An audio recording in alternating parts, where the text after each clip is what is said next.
Bem-vindos de volta, pessoal. Então, depois que vocês assistiram, né, os vídeos básicos do Manual do Mundo, eu vou fazer uma complementação aqui. Aqueles vídeos do Manual do Mundo estão mais focados, né, para os exemplos que eles utilizam, né, e tem alguns componentes que ainda são interessantes a gente discutir, que eu vou complementar aqui o que vocês viram lá. Então, são alguns, ok? Primeiro, potenciômetro. Potenciômetro, ele basicamente é uma resistência variável em que a gente tem uma chave, né, seletora, que algumas vezes a gente chama também de a gente faz uma varredura, né? Então, com isso, a gente modifica a resistência. E aí é muito interessante que isso a gente vê pelo símbolo, inclusive. Vocês estão vendo aqui que o símbolo é uma resistência com uma setinha, ok? Isso indica que essa resistência ela vai variar, perfeito? Então, a gente tem esse botão que vai ajustar uma flecha. Então, basicamente, a gente tem uma resistência, igual a gente viu no exemplo do chuveiro, em que o percurso, então a quantidade de material em que a corrente vai passar vai afetar, né, a resistência. Então, a gente pode imaginar simplesmente que essa flecha ela está andando. Então, tem aqui, né, o material que vai gerar resistência. Se eu tenho uma flecha aqui e eu paro, por exemplo, onde eu estou aqui com o meu dedo, no percurso, a resistência seria menor do que se eu andasse mais, ok? Então, essa é uma forma simples da gente variar a resistência. Então, a saída seria pelo meu dedo aqui e eu vario a resistência. Isso é muito utilizado, né, em várias situações. Primeira coisa, a gente pode ajustar volume. Então, se nós temos uma fonte e essa fonte de energia ela está ligada, né, em série a um potenciômetro, esse potenciômetro vai limitar a corrente que está vindo para o resto do circuito. Então, por exemplo, isso vai permitir que o resto do circuito opere, né, com menor corrente. Então, isso ajusta volume, por exemplo, de uma caixa de som. Outra coisa interessante é que muitas vezes a gente utiliza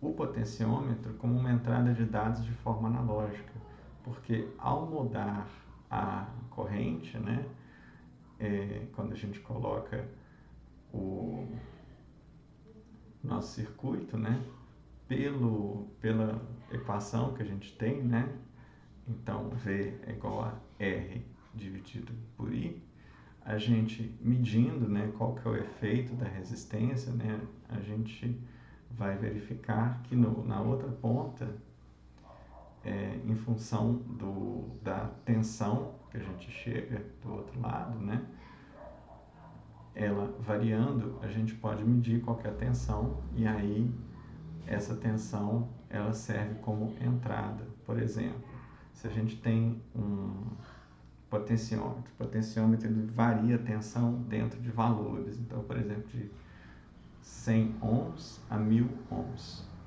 Então, a gente pode calcular utilizando, né, aquela equação V igual a RI, que a gente sabe, por exemplo, qual que vai ser a tensão esperada no circuito com o valor mínimo e o valor máximo. E aí a gente pode associar valores ao mínimo e ao máximo e associar valores que estão aí intermediários, ok? Um outro elemento que a gente usa, né, muito em montagem de sistemas embarcados são os botões. Então, os botões nada mais são do que chaves, ok? E aí a gente tem os push buttons, em que seria mais ou menos o que está aqui no diagrama, né? Que é uma chave que ela faz o contato e depois desfaz o contato, por causa disso que ele é push, né? E a gente pode ter também outras chaves, por exemplo, chaves seletoras. Então, essa chave seletora seria uma chave em que a gente tem vários contatos, né, por causa de suas várias perninhas, e quando eu ando com ela, eu estou fechando. Desculpa, gente, eu estou fechando, por exemplo, com pernas diferentes aqui, eu posso fazer um seletor, ok? Então, é um outro elemento que a gente pode empregar. Tem um elemento também que é interessante, que é o indutor.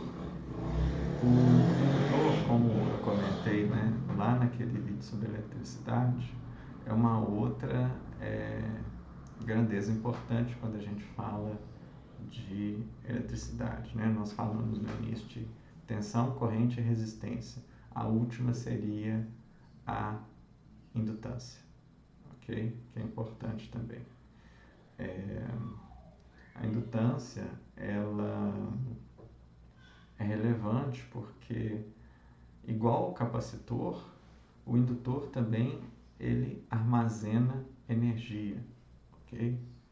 O indutor nada mais é do que um fio enrolado, ok? E ao enrolar o fio, a gente gera um campo magnético. Esse campo magnético é que vai armazenar energia, ok? Porque a geração dele armazena energia. E aí, isso tem várias utilizações que a gente vai ver para frente, tá? E aí, né, a gente tem vários formatos, né? A gente pode ter, por exemplo, um indutor no ar, um indutor em um toroide, um indutor laminado, ok?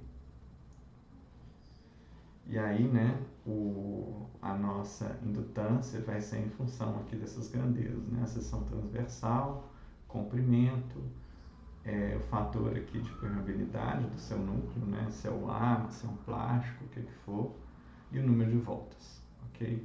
E a gente usa, né, a regra da mão direita, então em função aqui de onde entra a corrente, onde sai a corrente, define, né, qual que é a direção do campo.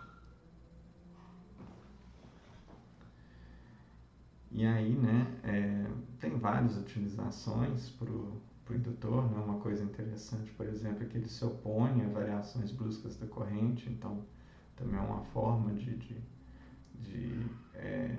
controlar a corrente, né? Mas eu vou falar de duas aplicações que são interessantes aqui, tá? Que a gente vai utilizar os motores e os sensores. E lógico, a gente tem outros aspectos também, né, como os transformadores e os filtros de corrente. Então, o transformador nada mais é do que um indutor, ok?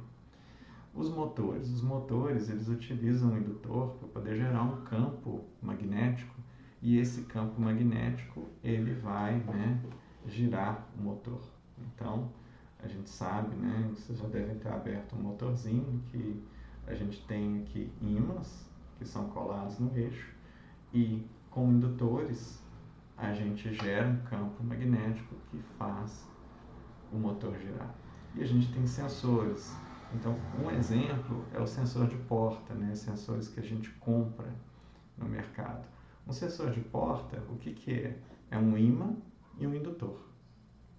E aí a gente vai utilizar um efeito um pouco diferente, porque na verdade a gente não vai passar corrente no indutor. A gente quer ver a corrente gerada pelo ímã. Porque da mesma forma que a corrente gera um campo magnético em variação, ele também gera uma corrente, ok? Então, como que funciona um sensor de porta? A gente tem aqui porta fechada, o indutor está aqui e aqui o ímã, que é a minha mão fechada. A partir do momento que a gente tira o ímã, o que acontece? O ímã tem o seu campo magnético. A gente movimenta esse campo magnético e aí, na movimentação desse campo magnético gera uma corrente no indutor. E aí o nosso circuito vai pegar a existência dessa corrente. Aí depois que está aberto, esse campo magnético está parado. Então se eu deixei parada a janela ou a porta, está parado, a gente não tem mais corrente, ok? Então a gente pega o evento de abertura ou fechamento pela variação do campo magnético do ímã do lado do indutor.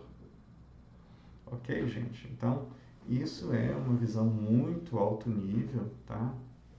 De todos os aspectos elétricos e eletrônicos para alunos de computação, tipicamente, ok? Então, isso aqui pode ser muito mais expandido, se vocês quiserem saber mais, ou se vocês têm interesse, por exemplo, de cursar um curso tipo engenharia elétrica ou física, tem camadas e camadas mais que a gente poderia explicar.